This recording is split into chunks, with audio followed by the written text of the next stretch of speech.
Bonjour à tous, Magali, fille de Lune Tarot, j'espère que vous allez bien. Ça y est, je vois du soleil, il me semble voir du ciel bleu. J'espère que vous allez bien.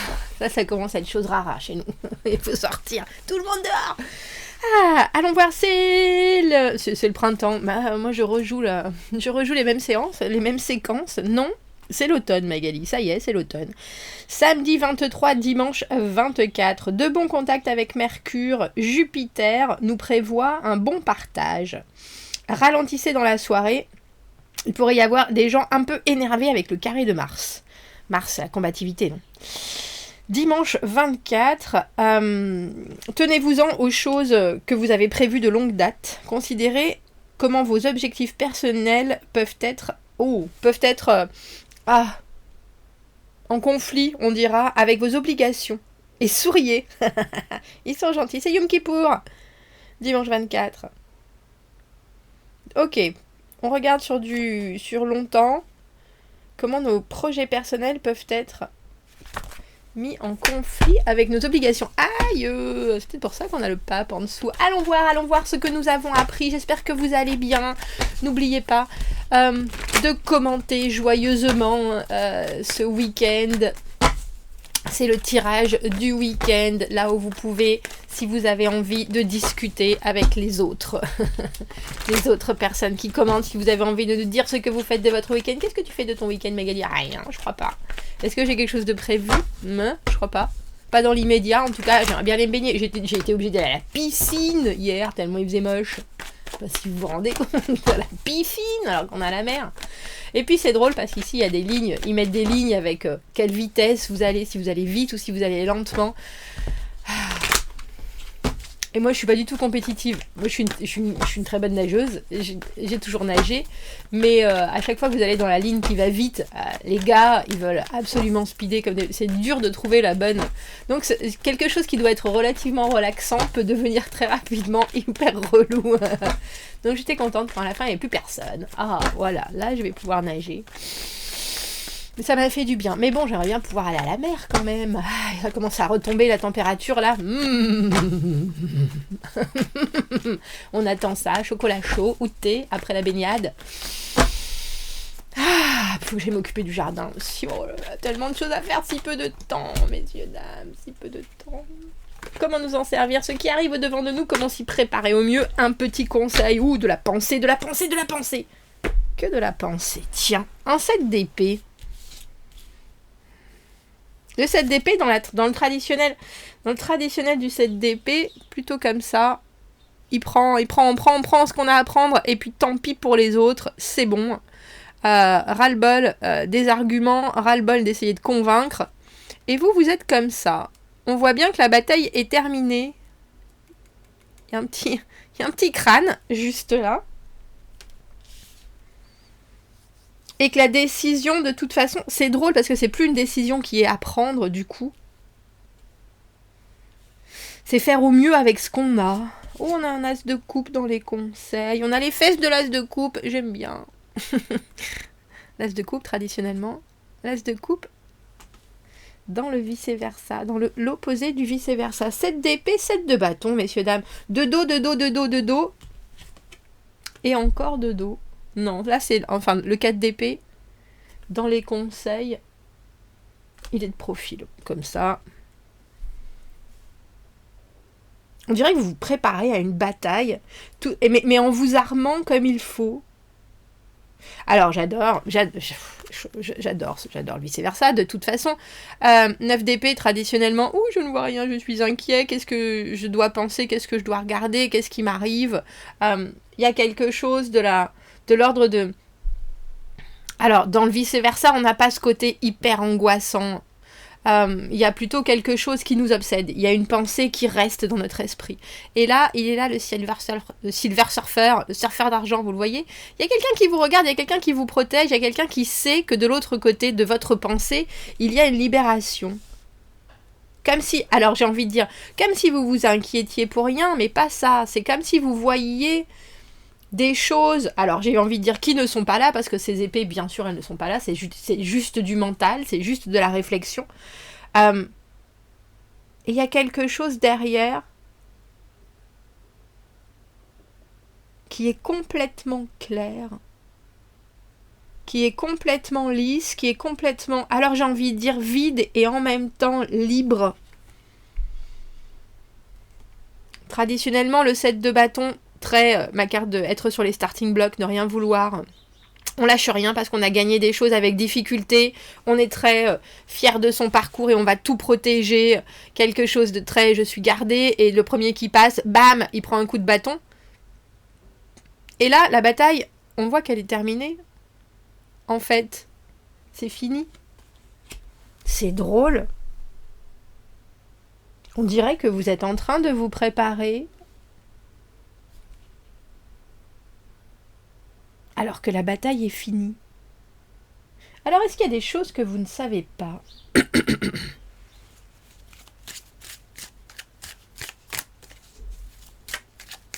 Parce que là, vous avez bien fait de garder certaines choses pour vous, je pense. Parce que peut-être que ça vous permet de voir un échappatoire. Un échappatoire.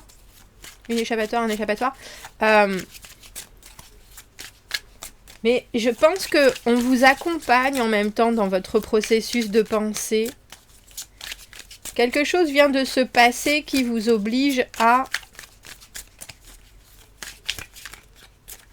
réfléchir à la meilleure option pour vous, mais pouvoir aussi la présenter comme une résultante de la pensée. C'est pas juste oui, bah ça m'est venu en tête. Non, tout c'est bien.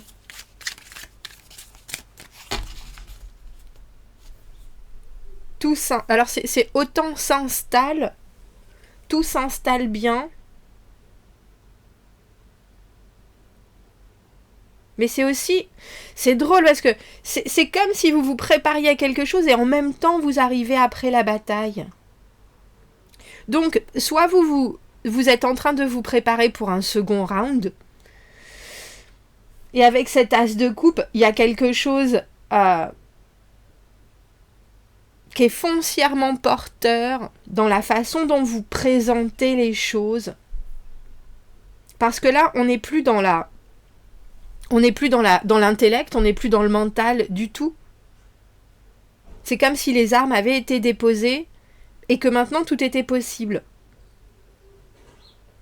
Mais vous êtes quand même bien armé au cas où. C'est ça qui est intéressant. Il n'y a plus de confusion sur les objectifs. Il n'y a plus de confusion, il n'y a plus de... Oh là là, j'ai altermoiement. Pas moi qui l'ai dit, hein.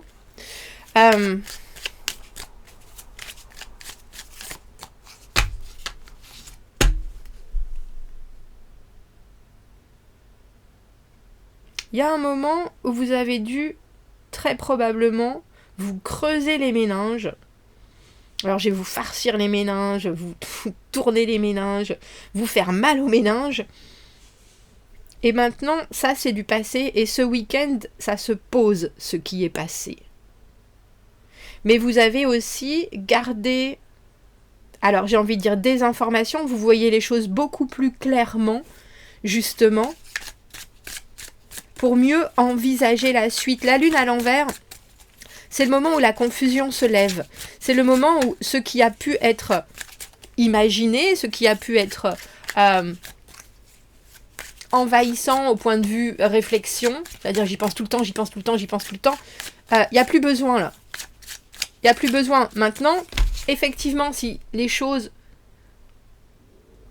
continuent à être complexes, ou alors s'il y a un retour après cette bataille-là, s'il y a un retour, vous êtes paré.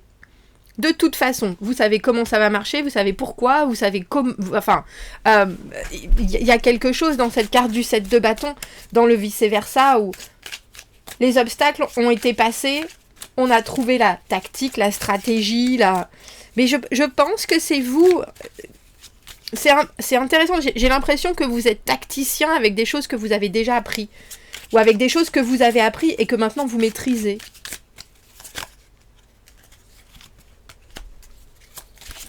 Roi de bâton à l'envers, on peut enfin se reposer Il y a peut-être quelqu'un dans votre situation du week-end qui a pu aussi jouer sur plein de tableaux à la fois. Roi de bâton à l'envers, notre bipolaire du tarot, quelqu'un qui donne énormément et puis qui des fois disparaît.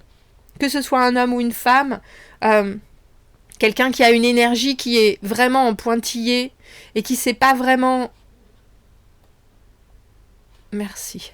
Qui sait pas vraiment regarder les choses ou s'installer sur des choses long terme, peut-être parce qu'il y a trop de domaines qui sont importants, donc il passe d'une chose à l'autre.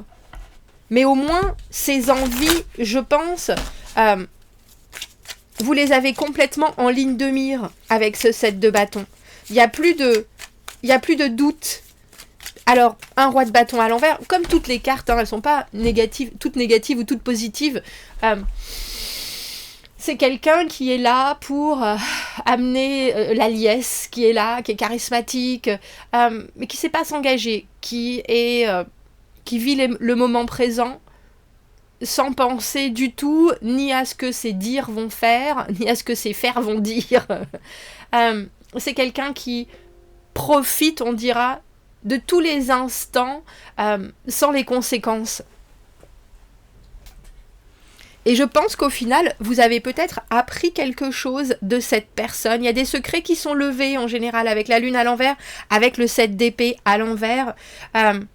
On regarde les choses d'un angle différent parce que soudainement, on est prêt. Alors peut-être que la première fois, on s'est ramassé dans la communication avec cette personne parce qu'il faut absolument comprendre qu'avant son café, c'est pas possible, qu'après son café, elle sera partie sur les chapeaux de roue. Mais si vous arrivez à le capter exactement au moment où tout est exposé, alors là, vous avez toutes les réponses. Et c'est des réponses qui sont aussi intenses que sa personnalité, hein. C'est quelqu'un qu'il ne faut pas rater, en fait, ce roi de bâton à l'envers. Parce que tout est là. Tout est à disponibilité si vous arrivez exactement à coincer cette personne. En anglais, je crois que je vous l'ai déjà dit, on appelle ça to cornered. Mettre dans un coin. C'est-à-dire que... et je ne sais pas si on a ça en français, d'ailleurs.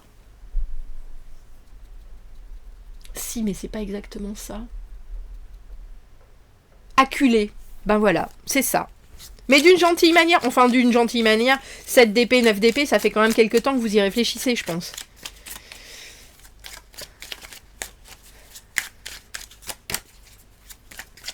Alors, qu'est-ce qu'il vous apporte, ce roi de bâton à l'envers, en ce week-end? Avec ce 4 d'épée, il y a une façon... Alors, le 4 d'épée, la purge, hein, bien sûr. Notre souverain, là, on sait qu'il a fait une grande bataille. Il se repose maintenant. On ne sait pas si c'est fini, effectivement. Et puis c'est drôle parce que dans toutes ces cartes, il y a quelque chose, à part le 9 d'épée, où enfin l'esprit est libre, comme je le disais tout à l'heure, on ne sait pas encore si la bataille est terminée ou pas. Mais en tout cas, si vous y retournez à la bataille, c'est parce que vous avez des choses à régler, ou c'est parce que ça revient dardard, et pas à votre manière, parce que là, vous êtes complètement réaliste sur ce qui se passe. Voilà. Le 4 de coupe à l'envers, la carte de « Je ne suis pas intéressée par ce que tu as à me proposer » ou alors « J'ai tellement peur de ce que tu me proposes que je vais rester complètement figée. » et incapable de... Je croyais que c'était le 4, c'est le 6 en fait. Il y a quelque chose que vous rappelez à cette personne d'un trop grand possible. Et elle est aussi complètement rongée par son passé. On va en prendre une autre. C'est drôle que j'ai lu le 4. Et le 4 et le 6, ça fait 10. Mais que ce soit un homme ou une femme, cette personne a quelque chose, alors j'ai envie de dire, d'insaisissable. Et vous vous préparez à affronter l'insaisissable. Mais c'est drôle parce que vous avez cet as de coupe, vous avez ce 9 d'épée, vous avez cette... Alors j'ai envie de dire placidité. Moi, je ferai avec ce qu'il y a de toute façon, même si j'y réfléchis. Je sais bien qu'il n'y a que moi qui me torture de la sorte. ça devient presque un plaisir, la réflexion dans le 9 d'épée, parce que on sait bien que s'il décide de se lever, toutes ces épées, elles vont disparaître, et puis il va partir dans le soleil couchant avec le surfeur d'argent, là, qui est sur le côté, avec son protecteur, qui est en train de lui dire, bon, essaie de réfléchir à autre chose. Et parce qu'il y a cet as de coupe, cette proposition, c'est drôle que j'ai ce mot depuis quelques jours à la bouche, cette proposition lancinante. Est-ce qu'on pourrait avoir une autre carte à côté de cette carte du 6 de coupe à l'envers que j'ai pris pour un 4 ?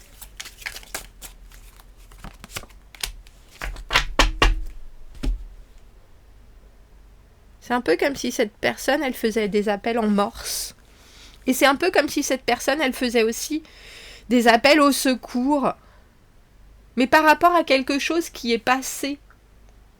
Et ça, vous savez que c'est passé. Et quelque part, c'est ce que je disais avec cette idée pour moi dans le vice-versa. Quand on regarde vers l'extérieur, on regarde forcément vers le futur. Et là, vous avez quelqu'un qui regarde vers le passé, ses expériences passées, et on a l'impression que même si cette personne, elle est plus là, il y a encore quelque chose qui l'a fait douter. Et on a le 2 de coupe en dessous. Alors, ce qui me plaît, moi, c'est que vous savez maintenant où vous mettez votre tête. Et je vais dire plus que où vous mettez les pieds, parce que où vous mettez les pieds, on ne sait pas, surtout avec un roi de bâton à l'envers. Mais vous savez que psychologiquement, ça ne va pas vous amener à de la réflexion, à des choses, des châteaux en Espagne, etc. Bien au contraire. Je pense qu'il y a quelque chose, on a le 2 de coupe, on a le 6 de coupe sur la table, il y a quelque chose de très relationnel avec cette personne, mais qu'elle est insaisissable et que vous êtes quelque part obligé de suivre un rythme un peu échevelé, que vous êtes paré en tant que 7 de bâton. Il n'y a pas de problème. Mais il y a aussi quelque chose qui est beaucoup plus clair pour vous. Et peut-être que vous voyez mieux j'ai envie de dire les handicaps du roi de bâton à l'envers. Je pense qu'en tout cas, vous savez comment, et d'une, attirer son attention, et de deux, lui dire aussi vos 4 vérités, c'est-à-dire que vous aussi, vous pouvez voleter. Vous pouvez voleter d'une situation à l'autre, d'une personne à une autre, mais que vous êtes uniquement valet. C'est parce que vous le voulez que vous faites ça. C'est pas parce que vous êtes né comme ça, ou c'est pas parce que vous vous comportez comme ça dans la vie. C'est parce que là, vous suivez les prérogatives de cette personne qui est, si je dois mettre les choses entre guillemets, est comme ça, alors que vous décidez d'être comme ça. On a l'as de coupe et le 2 de coupe sur la table. Il est tout à fait possible qu'il y ait quelqu'un. Alors j'ai envie de dire qui vous intéresse et en même temps qui ait peur de vous. Parce qu'il y a quelque chose qui est vraiment de l'ordre d'une connexion instantanée. Mais il y a aussi des choses qui sont encore trop... Alors j'ai imparfaites, mais en même temps, probablement, c'est pour ça que je pensais aux morses. J'ai toujours cette idée de pointillé. Et vous, c'est fou parce que vous savez les choses, vous envisagez les choses, vous préparez aux choses comme si... C'est pour ça que je disais, on a l'impression qu'il y a une guerre qui est passée et que vous vous préparez à la seconde bataille ou si jamais il y a un retour un peu litigieux, vous êtes prêts. Et puis en plus, avec cet as de coupe, vous êtes prêts, le cœur sur la main et le 4 d'épée, serein. On posera les choses comme elles sont et on va pas se laisser embarquer dans les déboires, j'ai envie de dire, de ce roi de bâton à l'envers, qui ne sait même pas, qui ne connaît pas son chemin, malheureusement. On va prendre une carte d'oracle pour ce week-end et ce roi de bâton à l'envers. Alors voilà, il vous fait tout simplement, c'est intéressant ce que j'allais dire, il vous fait pas danser la gigue. C'est vous qui décidez si vous voulez danser ou pas. On a l'acceptation. Réfléchissez et voyez les bénéfices de votre situation courante. Pardonnez-vous et pardonnez aux autres pour que vous puissiez tous embrasser la complexité de la vie. Commencez un journal de gratitude. Ça c'est sûr parce qu'il y a quelque chose dans ces cartes-là d'une compréhension qui vous amène à voir les choses maintenant, même si ça vous occupe, à voir les choses et à être mieux paré pour la suite. Même si cette personne, elle est à nouveau, alors que ce soit dans votre tête, dans votre vie, il y a aussi une meilleure approche de votre part. Bon. Commentez, n'hésitez pas, abonnez-vous à la chaîne, aimez la vidéo si ça résonne. Si vous avez besoin d'un tirage privé, vous avez mon adresse email dans la petite boîte juste en dessous. Je vous souhaite une très belle week-end. Je sais pas pourquoi j'allais dire une très belle semaine. Un très beau week-end et je vous dis à bientôt. Merci, au revoir.